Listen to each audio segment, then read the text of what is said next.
And welcome to another edition of Krown Gridiron Nation on TSN. There is Gord in Vancouver, Mike's in Toronto, and I'm Jim, and you know where I'm at. I'm at Football Island, and we're ready to bring you the 2-minute offense. BYU over Cincinnati, 35-27. Isaiah Bagno, great day, 7 tackles. He now has 17 on the year. Teo Johnson, his consistent self at tight end, a couple of receptions, as Penn State, after a slow start, kicked it into high gear against Northwestern. LCI grad and Lethbridge native Tanner McLaughlin with 6 receptions for 51 yards, but Arizona was outmatched by Washington. Stanford outclassed by Oregon, but Alec Aomanor with 3 receptions for 35 yards. LSU and Ole Miss blew the lights out on the scoreboard. Parashan chipped in with a tackle and a shared TFL. Evans Clarcius with 1 reception, Carter Hooper with 2 tackles, and Malcolm Bell with 1. But it wasn't enough for UConn. They came up 1 point short against Utah State. They remain winless. A frustrating day for Syracuse at home as they surrender their first game of the year, this time to Clemson.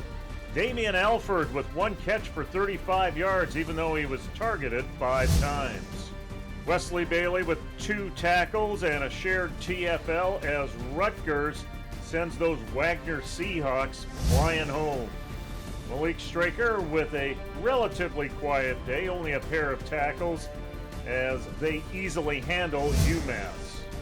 Jeffrey Canton-Arcou was a one-man wrecking machine with a block, a scoop, a score, and 4 tackles in a narrow win over Boise State. A couple of Canadians on each side, and UNLV's win over Hawaii. Nick Senecal for the Warriors, 3 receptions for 27 yards. Jet Elad defensively, 7 tackles, a half TFL, and a pass breakup. Edmonton's Noor Gatkuth is having a year, and he added to it in Colorado State's win over Utah Tech. 8 tackles, a TFL, and a pass breakup. Another good day for Saskatoon's Daniel Okoko, 2 tackles and half a TFL. Not so good on the scoreboard against Air Force. So you may have noticed in our 2-minute offense a whole lot of defensive players stepping up. Mike, who do you have on your radar? Oh, how can you not have Jeffrey Canton-Arcou? I mean, we talked a week or 2 ago about transfers that haven't worked out well. His has, going from Syracuse to Memphis. He's always been the tackling machine, and last year put up some gaudy numbers. And this week to get the blocked field goal and the scoop and the score, I think that's just fantastic. A CEGEP product who has done exceptionally well south of the border. I think that's an easy one to start the list with. Yeah, and he's a great special teamer, which bodes well for his pro prospects as well. He was on our radar prior to this season. A guy that wasn't really on our radar was Noor Gatkuth, who has been outstanding for the Colorado State Rams early on in this season.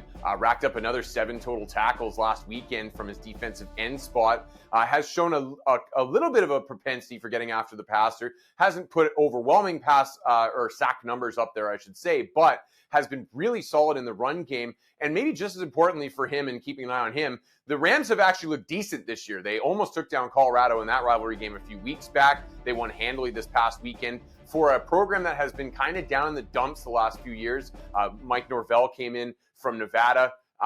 Jay Norvell came in from Nevada, the wrong Norvell, and has started to turn the corner with them. So it's nice to see some good things happening at Fort Collins, and Gatkuth has been a real breakout surprise for them so far. And I'm going to go with another guy that has been a successful transfer in Isaiah Banya. And he's not going to be the last guy I talk about today on the show from a guy from Lethbridge. But he was in Boise. He played really well at Boise. He had a 3-sack game last year. And, you know, he transfers to BYU, and he has just been outstanding. He had 7 tackles last week. I think he's got 15 in the last 3 games. He's just been all over the field. A guy who can play end, a guy who can play outside linebacker if you need him. He's just been a guy that's just, again, exceeded expectations maybe as a transfer. And then like a guy that I think we've brought up almost every week on this show this season, and who has been part of another team that's really turning the corner is Jet Elad out at UNLV. And if you watch this UNLV squad, like I watched their Michigan game in which they got blown out, and it was still kind of fun to watch them. They run a really, really interesting offense that is kind of trendy right now called the Go-Go offense. Their offensive coordinator, Brendan Marion, is making a lot of waves in coaching circles with that. But on the flip side of the ball, Elad has been a tackling machine from his secondary spot. He's had a pretty good time in coverage as well. His coverage grade has been decent for most of the first month of the season. But the tackling numbers, another 7 total tackles this past weekend for him as well. He's been doing a really good job in run support, rallying up and securing ball carriers after he may actually allow a catch or two. So he's been great, and a guy that transferred from Ohio and has found a real platform to shine in Vegas.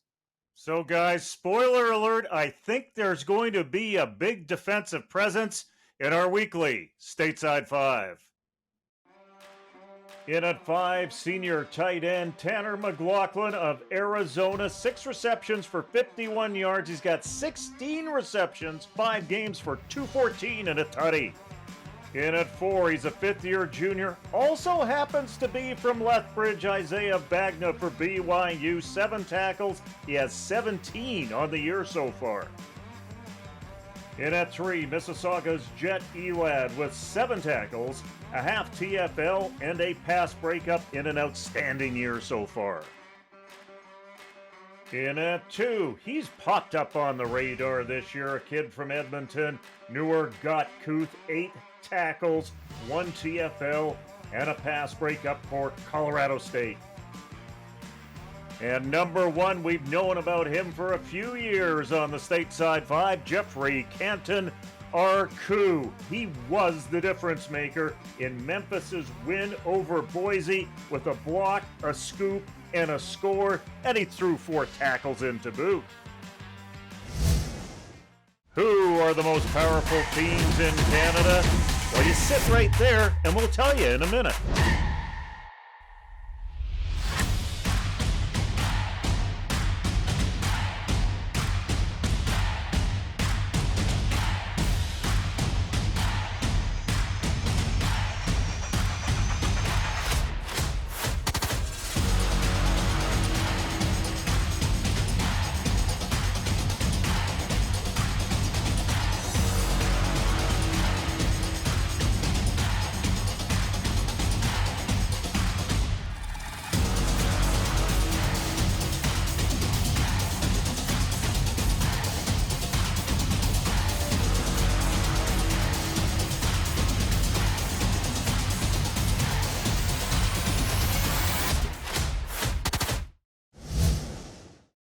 Welcome back again, everyone. It's time for our Roll Through U Sports, and we're going to count down our Power 7. Let's start at 7. The Alberta Golden Bears are golden again on the Power 7 with a win over Regina. UBC slips down to number 6 on our list thanks to a road loss in Saskatchewan in at number 5 after their impressive 3-point win over the Thunderbirds. Laurier with a bye week, but if you're a perfect 5-0, that's good enough to get you into 4. Another day, another win for Laval, this time in McGill. That will get you in at number 3. Montreal pops it in the 3rd gear, doesn't need a 4th gear or overdrive for their win over Sherbrooke. And the Western Mustangs put the first L in the column of the Windsor Lancers as the Purple Ponies remain perfect and in at our number 1. So the Power 7 with the Canada West teams in a cluster. You got 5A, 5B, and 5C, or is there some daylight between these teams, Gord? I don't think there's very much daylight, if any. We've seen all 3 of them play each other. They're all running 1-1 records in those 3 games. They've each, I should say, Saskatchewan held court at home against UBC. UBC held court at home against Alberta. Alberta won on the road against Saskatchewan. So, I mean, you might even argue that Alberta should be the top one of the 3, but maybe recency bias teaches us that Saskatchewan will be the top of the three of them. But that just goes to show you that I don't think there's much daylight between these three at all. And Jim, you and I were having this conversation a little bit earlier before we shot the show. But with Saskatchewan now in the driver's seat, ever so slightly at least, to host a potential Hardy Cup if they can hold serve, that may ultimately end up being the determining factor, is who can come out of this with the top seed. Because as bad as it is to have to travel to Saskatoon in November, it's also not a lot of fun to have to travel out to Point Grey in November either, because they really put the Grey in Point Grey in mid-November. So it can be pretty ugly out here as well for a completely different reason. So those Prairie teams don't really want to be out here either. That top seed in the C-Dub is going to be crucial coming down the stretch here. Well, I know that you guys in your historical Western bias on this show have left Windsor out of the top. I think it's interesting that you do have Laurier in if you're going to go with the one Ontario team and Windsor out. Laurier is 5-0. Got to give them the thumbs up for that. They've beaten everybody that has been put in front of them. But Windsor's had a tougher schedule and was ahead of Western, our number one team on the list, into the fourth quarter. And somehow held Western to 5 rushing first downs, which to me is just absolutely ludicrous how good that defense is playing. I get the Laurier thing. I don't know if Eldersma is the favorite for the Crichton or Rooker. It's probably one of the two at this stage. Laurier full marks, but I think I have a bigger problem not having Windsor in the top 10 than I do having Laurier ahead of Windsor.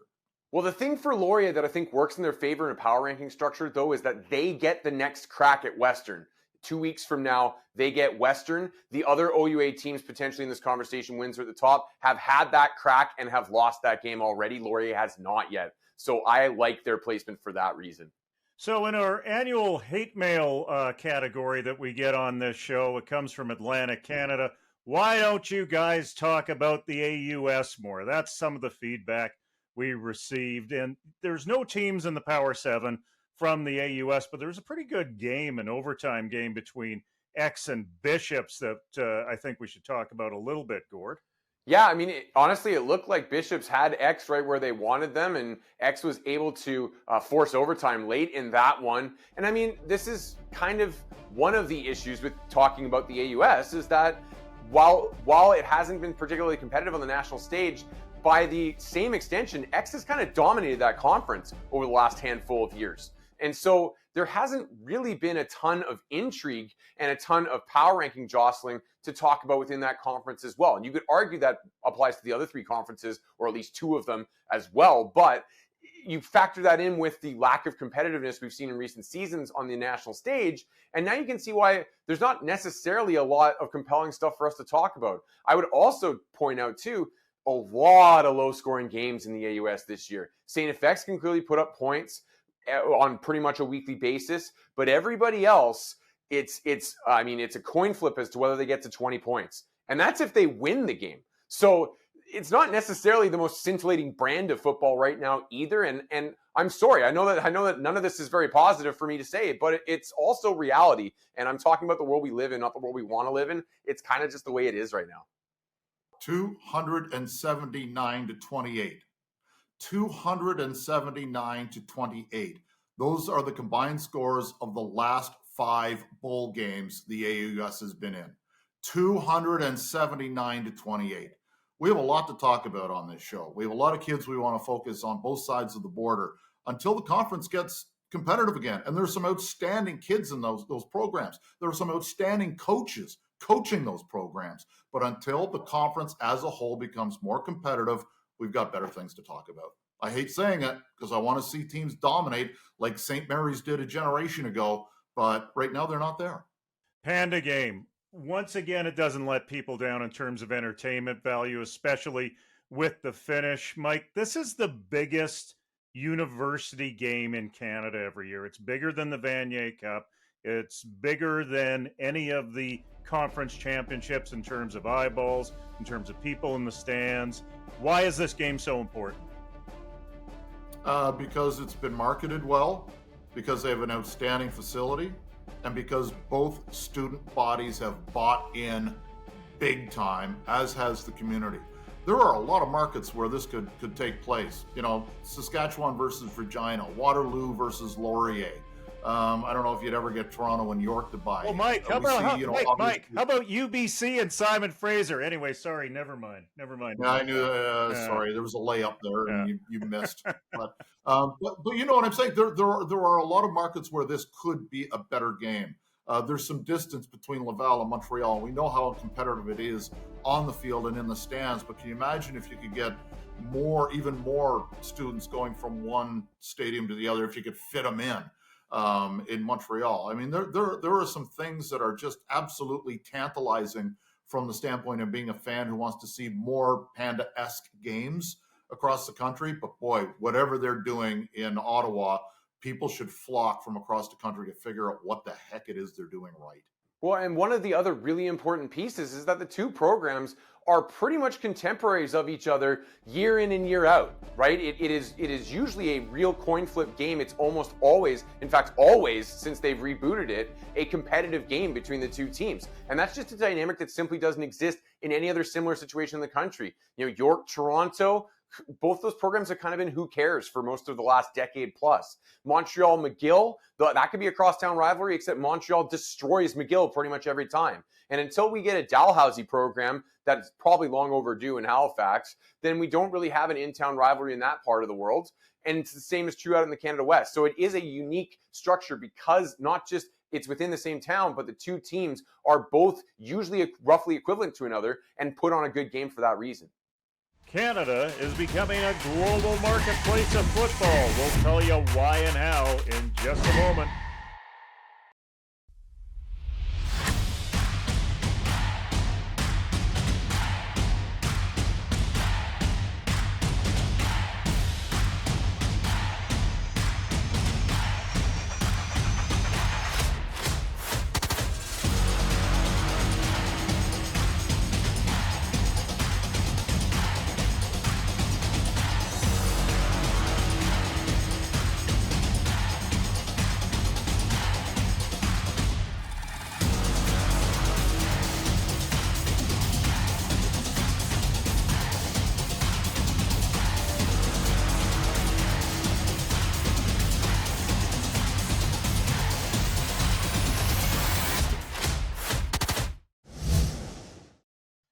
And welcome back, everyone. You know, we talk a lot about the John Cornish Trophy on this show. Canadians playing in the NCAA throughout the United States. But guess what? There's a lot of Americans now playing in U Sports. Mike, Windsor is certainly not an exception to the rule, are they? Exception? No, they may have written the rule. It's funny because we've talked for years about a potential advantage Windsor would have of going into Michigan and recruiting players. And well, guess what? They're doing it now. Like, I mean, they've got a lot of guys from Windsor and Sarnia and London and even Northern Ontario, Toronto, who have gone down to play there. But they've got 19 Americans on the roster from 7 states right now, 11 of whom are from Michigan, which is, for those who don't know, literally right across the border, across the river from Windsor. So they're doing an advantage and taking advantage of some rules that apply to them. And, you know, there are some things that work against every program. And in Windsor's case, it's geography. They're a long way from every other team in Ontario, and they're making up for it by taking this advantage of this. And I'm not saying, you know, roster composition and long bus rides are the same, but they're taking an advantage of geography and a rule, and more power to them. Yeah, I mean, I don't think that this is necessarily a new trend in U Sports because U Sports coaches have had to be really creative recruiting for years and have actively looked at the high school ranks, in the States, I should say, to recruit from. The difference in recent years, at least, is we've seen an uptick in guys that are true Americans that are actually taking up U Sports coaches on their offers to come up here. You know, when I remember in my time playing at UBC, playing with guys who went to high school in Texas, in California, I think there was one that was from like New York somewhere. All of them had one thing in common, though, which is that they held Canadian citizenship through one of their parents. You know, Stavros Katsatonis, I didn't play with. That's another example, right? He grew up in California, but held Canadian citizenship. Now you're seeing more guys that are true Americans. The only guy I can remember really playing against that held that status, you might know the name. His name's Akeem Hicks. He was a true American that came up and played here. So like I said, that's not new. UBC's quarterback, potential Heck Crichton front runner, although this past weekend may have put a little bit of a damper on that. But Garrett Rooker, from Texas through and through. His backup quarterback, Derek Engel, from Texas through and through. So these things are not necessarily new. And I'm interested to see how that influx of talent can potentially help the U Sports ranks. With the NCAA, in a lot of people's opinions, pulling away from U Sports, it's interesting to see the flip side being that more Americans are choosing to come up here, whether for the educational quality or what have you, to bolster the ranks here. I've seen some hand-wringing that it might take opportunities away from Canadians. I just don't really see that as the case, and I don't really have a huge issue with what a Windsor is doing, for example.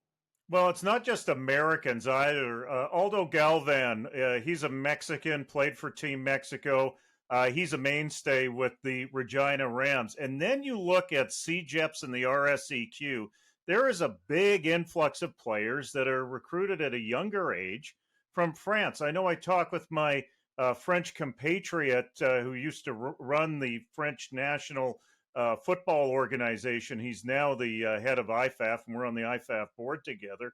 And he always approached it as a problem with the best talent in France going to Quebec to feed CJEP programs and eventually find their way to the RSEQ. And, you know, from a Canadian perspective, it's like, hey, Pierre, have I got a story for you? Tell us, Gord, about the impact of the French players through CJEP and RSEQ. Well, it's an interesting impact because you now have a population of twice the size of Canada to draw from if you're going to be able to go recruit from France. Now, obviously, football is not as saturated into the French culture anywhere near as much as it is here, but it's a potential market to pull talent in. And at times, you can just pull guys that are athletes and teach them the intricacies of football if they're willing to try it later on. And I would point out, too, this is also something that's going on south of the line in the NCAA as well. And then by extension in both the pro leagues in the CFL and the NFL. So this is a trend that's going through and through the globalization of the game. But you look at rosters in the States, you look at any FBS roster, and you will be hard pressed to find one without at least one person from somewhere in Europe on that roster. So these things are going global on both sides of the border. And I think that this is just something that we need to take advantage of whatever opportunities are available to us. In Quebec, that means potentially tapping into the largest French language market in the world and offering them a good quality education in their native language and the opportunity to play good high-level football while they are at it. We're seeing it, kind of move on to the CFL as well, where there's now that rule where if you play 3 years, if you're an American who plays 3 years at a U Sports school and graduates, you're looked upon as being a national in terms of the CFL. And we had Enoch Penny-Lawyer, a kid from New York State who went to McMaster. He was drafted a year ago, was a special teams contributor to a Grey Cup champion. And now Jonathan Edouard, a kid from Florida who went to Carleton, we have on our roster as well with the Argos. So there's no Canadian background there. These are kids who just came up, went through the U Sports system, and have been rewarded by getting their degree and are now playing in the Canadian Football League. Enoch is now in Hamilton on their practice roster. Gord, I got a question for you about the other side of this. Can U Sports position themselves kind of like an academic JUCO? And what I mean by that is players that come in for a year or two in U Sports and then find a way to the NCAA. Is that a way that U Sports might want to think about positioning themselves? Because through the pandemic, we have a few success stories there. Yeah, I don't know if it's something that would be smart for U Sports on the whole to position themselves as, but I do think individual programs may want to consider doing that. I would say informally, a school like Regina, in my opinion, has been doing that for a while. Hicks wasn't the only example of a guy that came up from the States into that program and then tried to leapfrog back down. Ultimately, Hicks didn't until he going to the NFL, but I digress. The one problem with it doing it U Sports wide is sustainability, right? You have taken what is essentially a 6-year cycle for most guys that you can have them in a program. And if you are leaning into that strategy, you've now shortened that cycle to maybe 2 years, right? And so that becomes a real challenge to be able to keep replenishing the well if you're going to shift your business model that significantly. And that would be a challenge, I think, for a lot of programs to keep a lid on. But if there was a coaching staff that was willing to try to do that as kind of an edge, their unique marketing ploy, so to speak, then I think it might be a good idea for one of those kind of mid-tiered teams to see if they can get an edge that way. It's only for the strong. Games of the week coming up next.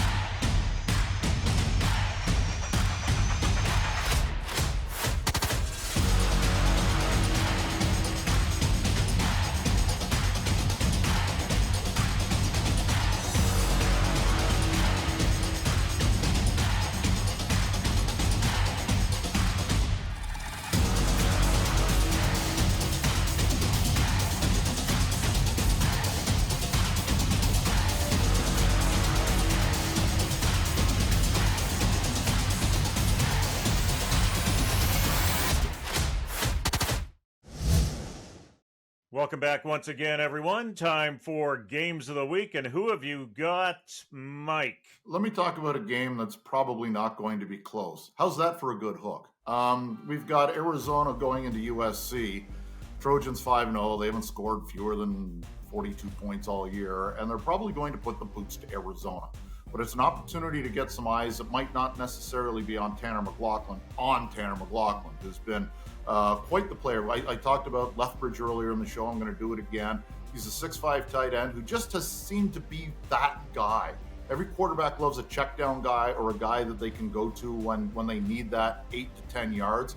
And McLaughlin has been that guy. He was again last week against Washington with 7 catches. And, it's an opportunity when you're watching not to see Arizona, you're watching to see USC, but you might be able to spy some Canadian talent when you check out that game.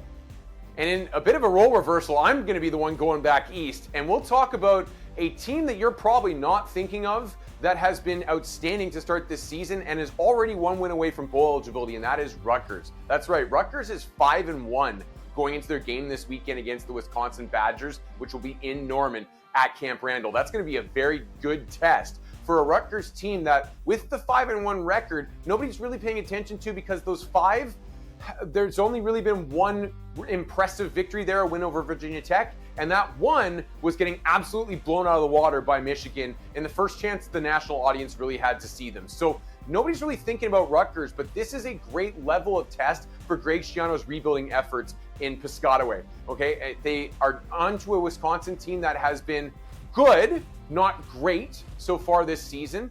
They're not likely to blow them out of the water. And if Rutgers can put a good effort on the field, already you're looking at bowl eligibility, and you're looking at a legitimate Big Ten win that can launch pad them into the second half of the season. So a lot on the line for Rutgers with Wesley Bailey and Renee Conga at the helm this upcoming weekend. Go on this side of the border now, and let's see. We're not going to talk about the East. There's nothing in the West. Laval isn't playing Montreal this week, so this might be an Ontario heavy segment. And let's go with Carleton and Queens. And all of a sudden, it's starting to make maybe a playoff spot on the line in this one because of what Waterloo did by upsetting Guelph. And, Cesare rushed for almost 300 yards for Queens on the weekend against York, big asterisk when I think that score was 147,000 to nothing.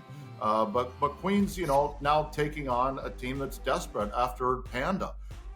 Carleton needed that win and didn't get it. So now you've got a team in Queens that wants to keep up after losing 3 games early in the season, all close. Maybe not the Windsor one so much. But this is a key game for the Golden Gales. This is also a key game now for Carleton. So on a schedule that's not offering much this week, this seems to be the best of the bunch for me. What? No AUS? No AUS. I'm going to stick with the OUA. And for me, the most compelling matchup, despite only half the OUA playing this weekend, is Laurier and Ottawa. We talked about Ottawa earlier on in the program. They just won the Panda game. They're riding a wave of momentum off of that. And Ottawa has been a contender in the OUA. Now, contender is a grain of salt with Western pulling away from everybody else. But Ottawa has been consistently in that playoff picture the last number of years. And Laurier, number 4 in our power rankings, has vaulted right into that conversation as well. So I think this is a really interesting matchup. Laurier has a chance to really establish themselves and build momentum towards that big showdown looming against Western in a couple weeks' time. Ottawa, meanwhile, wants to try and keep pace and keep their name in that conversation for a potential 2 seed here as well. So a lot on the line. So Canada, if it's high school, if it's minor, if it's junior, if it's flag football, let's get out to the game.